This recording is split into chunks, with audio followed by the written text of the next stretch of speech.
everyone, it's Laurie from Cook Scrap Craft. Welcome back to the channel. Today's process video is my take on the September single page sketch over at Stick It Down Challenges. You can find them on Instagram and the blog. They have 3 challenges every month: a single page sketch, a double page sketch, and a card sketch. So there are 3 ways that you can play, and you can also enter for all 3 challenges for a chance to be a guest designer.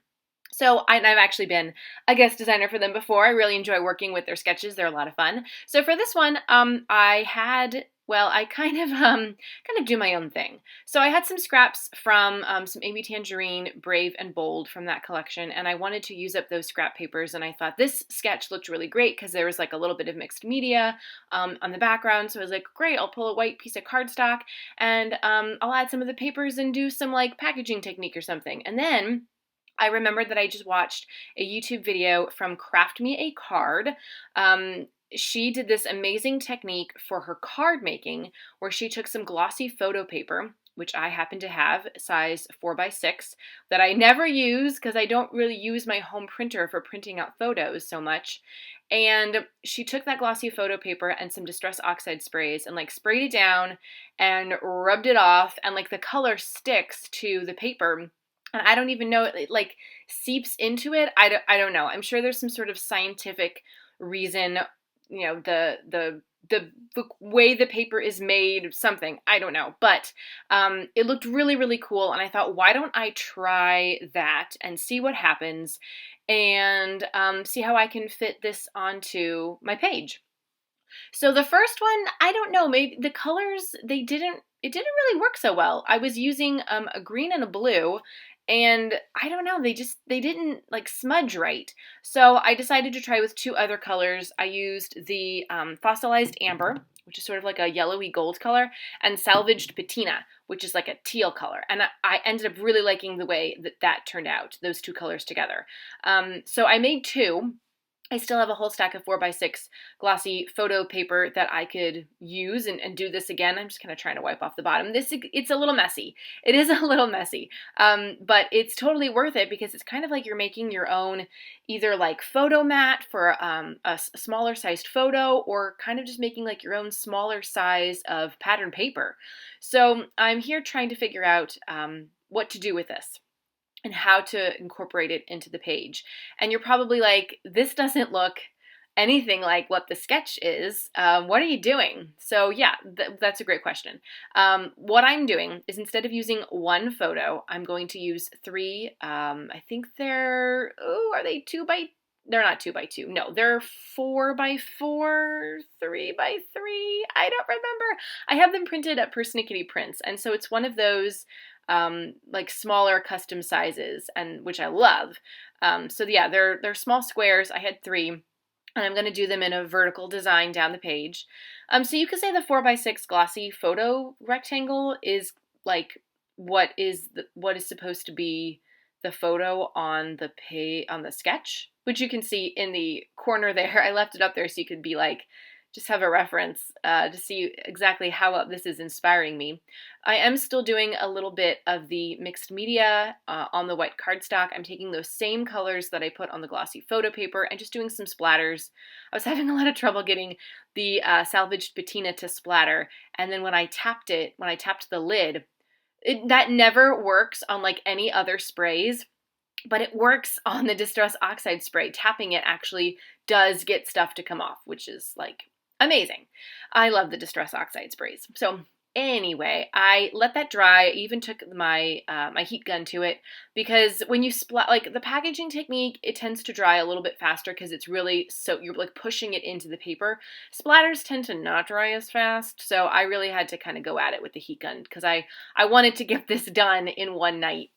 So now I'm adding some of that beautiful rainbow striped paper from the Brave and Bold collection, which has, you know, kind of like the bright yellow, sort of a neon green, which I think the salvaged patina, when mixed with the fossilized amber on that photo paper, it does end up being more of like a neon green color, which looks pretty cool, and then worked perfectly with the colors that were on the rainbow striped paper. So I'm putting that down. This is, you know, that's the only pattern paper that's going to be on this layout.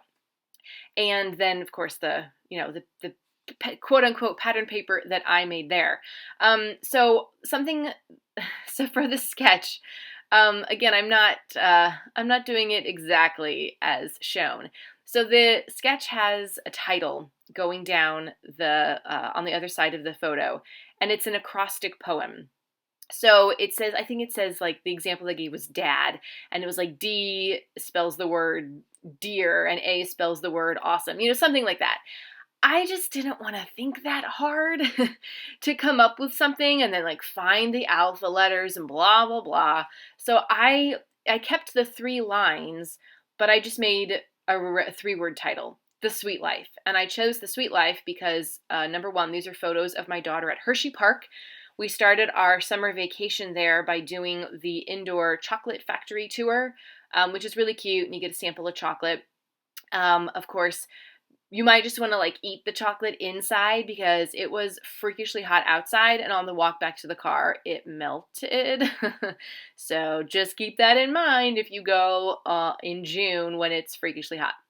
But I also had a big sweet word from an old Cocoa Vanilla Studio collection, and I was like, oh, that's going to be so perfect. And then I grabbed the words the and life from an American Crafts phrase sticker pack, which was totally perfect too, because the colors on that really matched well with the colors on this layout. So I didn't do the photos stacked, up and down, one on top of each other. They're kind of catty corner, and the middle photo is popped up on foam squares to give some extra dimension and make the layering look a little bit, I don't know, poppier. And then this is a very quick layout. I know this is like a 10-minute process video, but this was a very quick layout to make, even with the mixed media and the drying time.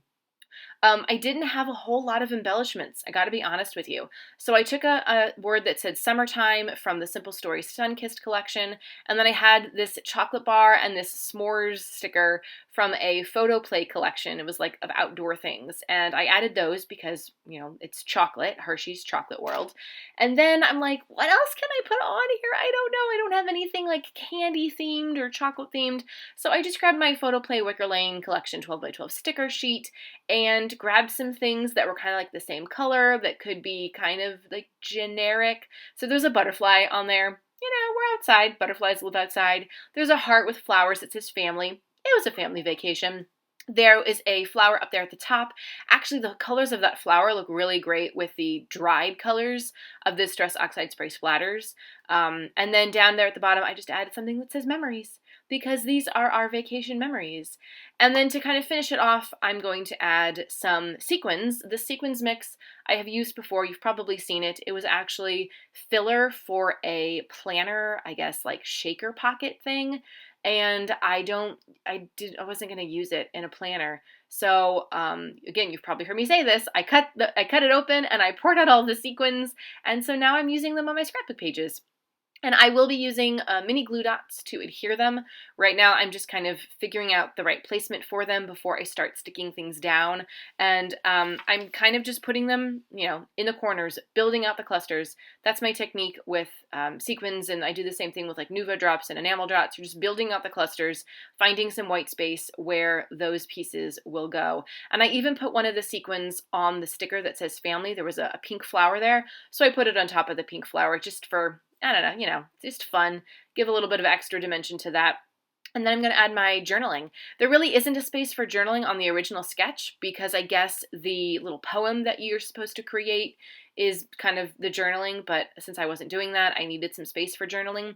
So I used a Creative Memories black pen or black marker to do the lines, and of course I had to make them straight with the ruler.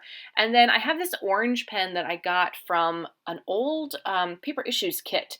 I think it was like 2 summers ago, and it's very light. It's called Le Pen, and it's in orange, fluorescent orange. So you do have to get kind of close to see it, but I really like the color, and I thought it was really nice, bright and shiny to go along with some of the bright colors that are in the papers. So I had to add some extra lines, keep adding lines because I wanted to tell the story about how it was so hot that our chocolate was melting on the way back to the car. But that's really going to be it. So close-ups are going to follow. Thank you so much for watching. If you have questions about anything that I've done in this video, please leave a comment below and give this video a thumbs up like. Don't forget to subscribe if you haven't already. I have reached 500 subscribers, and by this point, by the time this video goes up, it'll be like over 500, I'm sure. So thank you to everyone who has already subscribed. I got to figure out something to do for you guys so that we can do like a little giveaway or something just to thank all the subscribers. So subscribe if you haven't already, because I've got more process videos coming up for you.